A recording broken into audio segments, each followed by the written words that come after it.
اعوذ باللہ من الشیطان الرجیم بسم اللہ الرحمن الرحیم۔ اب اس کے بعد اللہ تعالیٰ کے احسانات اور ان کی طرف سے جو ناشکریاں ہوئی ہیں ان کی بڑی تفصیل کے ساتھ اب بات چلے گی، تفصیل نہیں تیزی کے ساتھ۔ یہ واقعات کئی 100 برس کے ہیں، لیکن ایک تو یہ کہ ان کی تفاصیل مکی صورتوں میں آ گئی ہیں، سب سے زیادہ سورہ اعراف میں ملیں گی اور بھی کئی صورتوں میں آپ کو مل جائیں گی۔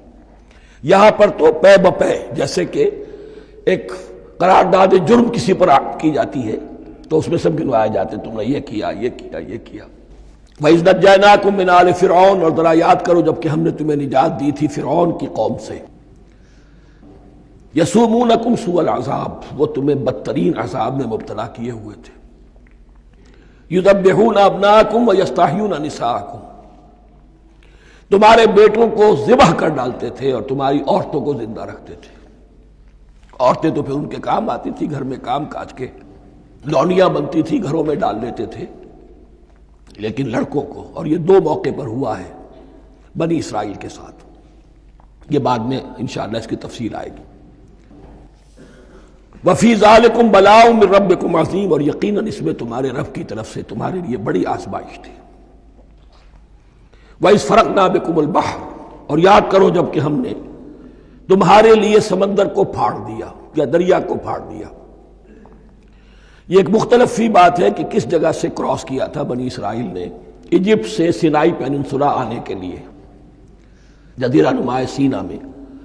ایک رائے یہ کہ دریائے نیل کو کراس کر کے گئے ہیں، لیکن یہ بات غلط ہے۔ دریائے نیل تو مصر کے اندر ہے، وہ کبھی بھی مصر کی حد نہیں بنا۔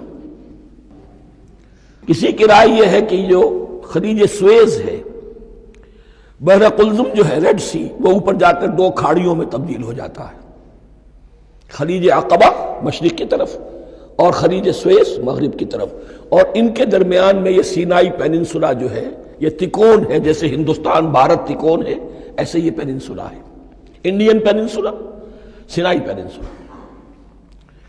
اور یہ سویز کینال تو بعد میں بنی ہے۔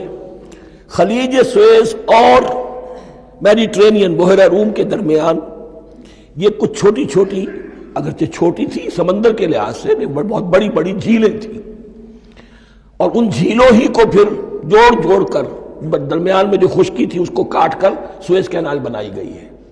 تو اب تو یہ مسلسل ایک رابطہ ہے، لیکن معلوم ہوتا ہے کہ یا تو خلیج سویز کو کراس کیا ہے حضرت موسیٰ علیہ السلام نے، اور یہی میری رائے زیادہ یہی ہے، اس لیے کہ کوہ طور جو ہے وہ اس پیننسولا کی ٹپ پر ہے، نیچے ہے، یہاں جہاں پر پھر ان کا قیام رہا، اور جہاں پھر حضرت موسیٰ کو 40 دن کے لیے کوہ طور پر بلا کر اور پھر انہیں تورات دی گئی ہے۔ تو معلوم ہوتا ہے کہ جو خلیج سویز ہے اسے کراس کیا ہے۔ کراس کس طرح کیا ہے کہ حضرت موسیٰ کے عصا کی ایک ضرب سے سمندر پھٹ گیا۔ فَكَانَ كُلُّ فِرْقٍ كَالطَّوْدِ الْعَظِيمِ، دونوں طرف چٹانوں کے مانند پہاڑ کی طرح جو ہے وہ سمندر کھڑا ہو گیا، اس کے راستے سے یہ نکل گئے۔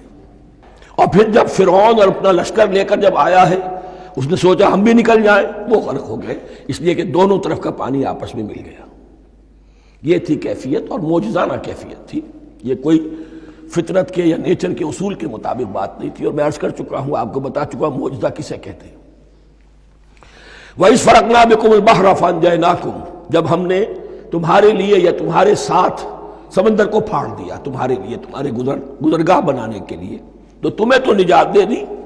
وَأَغْرَقْنَا آلَ فِرْعَوْنَ وَأَنْتُمْ تَنظُرُونَ، اور تمہاری نگاہوں کے سامنے فرعون کے لاؤ لشکر کو غرق کیا، تم دیکھ رہے تھے، یہ گزر چکے تھے، اس ساحل پر کھڑے ہیں، ادھر سے یہ داخل ہوئے ہیں، اور پانی دونوں طرف سے آ کر مل گیا اور یہ غرق ہو گئے۔